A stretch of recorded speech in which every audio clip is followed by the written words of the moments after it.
probably the most prevalent question I get from racers. When do I change the oil? They're used to a certain oil that they've been running for a while, and it's typically, for lack of a better description, a moderate or low grade oil, and the oil tends to wear out. The thing to keep in mind is, when it comes to changing oil, there's two parts to it. One is the oil itself, and the other is contaminants that come into the oil. So on the oil itself, is the oil robust? Is it going to wear out? And that's where, like maybe a low-grade oil may actually degrade through use. Some of the componentry may not be up to the task. And it may exhaust itself in certain areas, like maybe the wear protection may be exhausted. Maybe there may be protection against deposits that get exhausted. Various different things could get exhausted through use with the oil. And then on top of that, you've got contaminants coming in as well that will change the properties and the characteristics of the oil over time. So these are the things that determine, like when do we change the oil? So what I like to tell people is, all right, number one, when you use Mr. Race Oil, you're using a really highly engineered racing oil. So you don't have to worry about the oil itself wearing out, because the components in there are very strong. They're at the appropriate levels for the application. They're not going to wear out. But like any application, you are going to get contaminants in the oil. And that's what we need to be focused on, is really looking at the contaminants that enter the engine oil. And for all racers, the number one thing that we're going to see is fuel dilution. Every oil is going to get fuel dilution. Now, there's another certain special case, and that's people that race on dirt. The contaminant that they're going to get on top of the fuel dilution is the dirt. So we have to look at dirt contamination on top of the fuel dilution. So those are the things we have to look at. And you can develop the capability in-house to look at both of these, fuel dilution and the dirt, to determine yourself when can you change the oil. When's a good time to change the oil? Because we don't want to have a lot of fuel building up in the oil. That will change the viscosity characteristics of the oil. Depending on the application, if it's a high temperature over time application, like maybe road course or like a NASCAR 500-mile race, fuel could lead to some deposit formation over time. That's probably going to be more prevalent in the road course vehicles. So we want to take a look at keeping fuel dilution to the point before it gets high in the oil, because it will change viscosity. It does have the possibility of causing deposits. But then the dirt, for the dirt track racers, we definitely want to keep an eye on dirt, because dirt is very aggressive.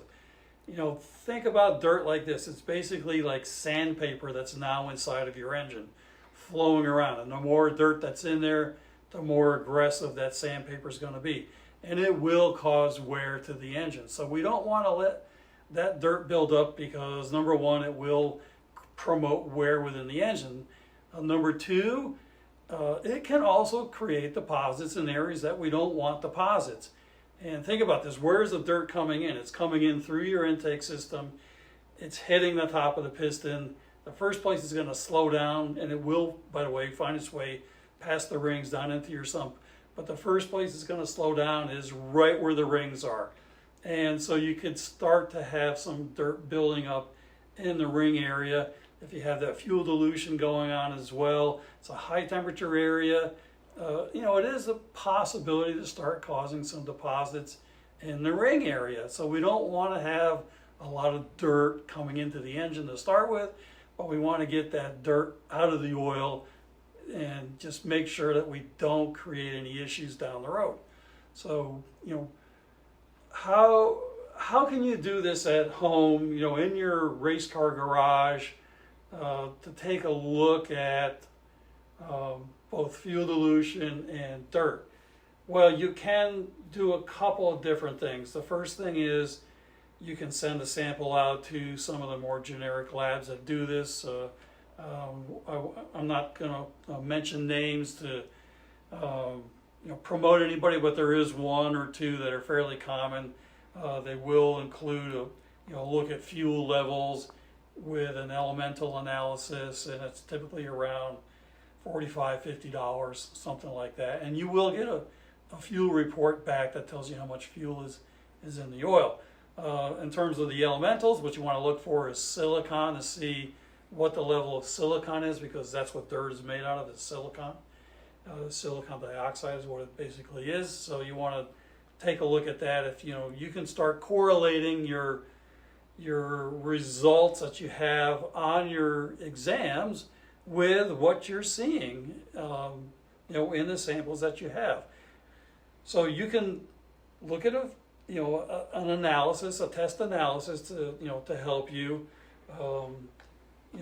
and again, save that with the samples, take a look at the samples, you start correlating them. But the other thing you can do is, on top of that, is to do visual on the sample. You can look at it and hold it up to the light. Now, if you look at a fresh sample and you hold it up to a bright light, you should be able to see through it, even if it's dark. And I will tell you, Mr. Race Oil is dark because we have a lot of chemistry in our racing oil. It is dark, but on a fresh sample, it's what we call bright and clear. You can hold it up to a light, a strong light, and you can see through it. And it should be bright and clear. If you start building fuel and dirt in the oil through time, when you hold that sample up to the light, you're going to start to see cloudiness and haziness through the contamination. So, visually, you can get a feel for where you're at by holding a sample up to the light. And again, the more you do this, the more experience you're gonna develop, and you're gonna develop the capability to have a feel for where you are on that oil sample's life and when you need to change it. So, visual is pretty key to doing that. The other thing too is, when you take the sample and you open it up first, smell it. If you can smell fuel, now not everybody has the capability to smell fuel through their nose. So if you can't, find somebody on your team who can smell fuel. And what you want to start developing is the ability to smell various levels of fuel, from a very small amount to a moderate amount to a strong smelling fuel scent. And if you want to, you can correlate that with your test lab results to see where your fuel level is. And once you develop it over time, you can actually get a pretty good idea of where your fuel level is on that sample just by smelling it. So you have kind of like a built-in analytical device, within your own nose, if you want to think about it like that. So you can smell it and get a feel for where your fuel is. The other thing is, and this applies again to primarily the dirt track racers, is there is a very simple test you can do to look at the amount of dirt that's gotten into your sample. And it's very simple, and I really would like to show you how to do it. I'll take you to the lab and I'll show you what I mean by this test. But basically, it's using a piece of paper and a dropper and time. And you can let the dirt separate from the oil on this piece of paper. And the more dirt that there is in the sample, the more dirt you're going to see on the paper after time has separated it out. And again, you can start to get a feel through experience where the levels of dirt are in your sample, so that you know when it is time to change that sample. Also with the fuel smell, also with visual. All these things will really help you with time determine when to change that sample. And again, you can augment that with lab testing so that you have actual data to correlate to. So let's go out to the lab and I'll show you really quickly how to do that basic thing for looking at dirt levels in an oil sample. Okay, so we folded up the piece of paper. The first thing you want to do is you want to have a reference point. So you want to take your unused sample, which in this case happens to be our Oval Track Synthetic Blend 10W30, and on the paper up in a corner you're going to want to write like Mr. Race oil. And this is a fresh Ultrac synthetic blend 10W30. So you know exactly what it is, okay?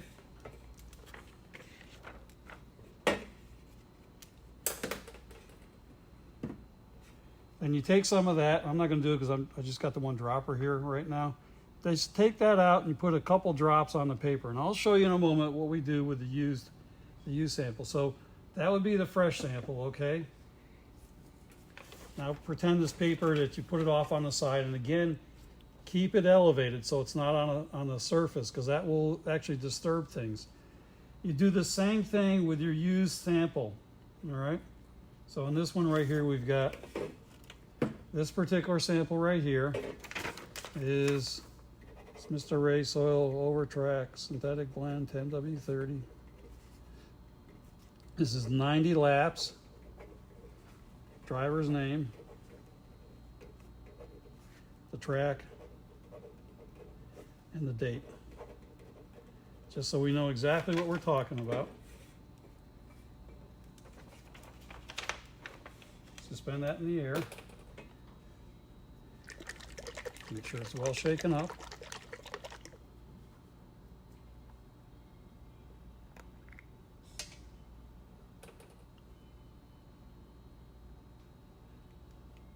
And all you need is a couple drops. Just put it right in the middle of the paper. You can see already how dirty that sample looks. So we're going to leave that undisturbed for several hours. It will spread out. And the paper is acting as what we call a chromatograph. And what it's doing is it's separating things based on their size, their molecular weight. So the oil and the dirt are different size molecules. They're going to be separated by the paper.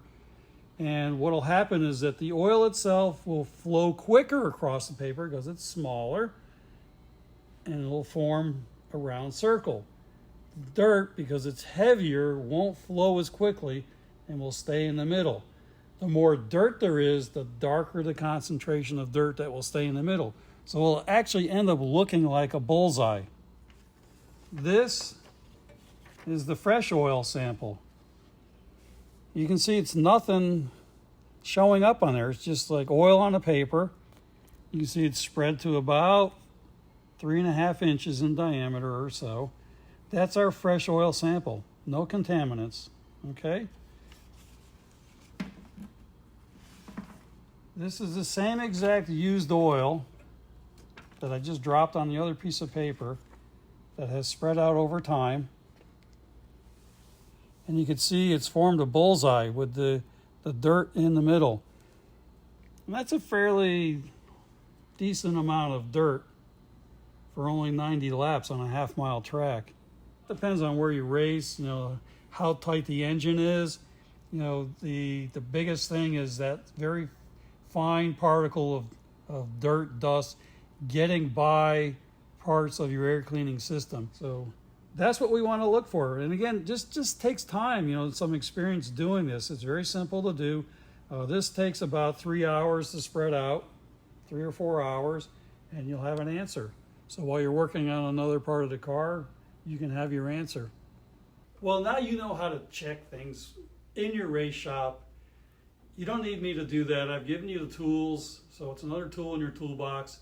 Just do that. And when I go to the track, show me your dirt.